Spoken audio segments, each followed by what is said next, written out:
potentially dangerous weather situations. Specially built receivers can be automatically activated by the signal to warn of the impending hazard. Tests of the signal and receiver's performance are normally conducted by the National Weather Service between 11 a.m. and noon Eastern Time each Wednesday.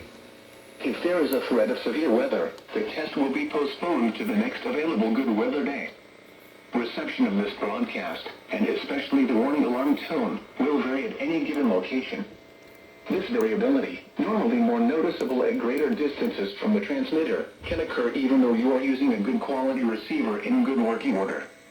The warning alarm tone will be activated for hazardous watches and warnings for the following counties in Indiana: Boone, Decatur, Delaware, Hamilton, Hancock, Hendricks, Henry, Johnson, Madison, Marion, Morgan, Rush, Shelby, and Tipton. This concludes the weekly test of weather radio station KEC74.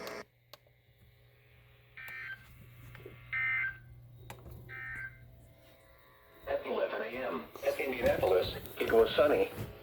The temperature was 71 degrees, the dew point 60, and the relative humidity 68%.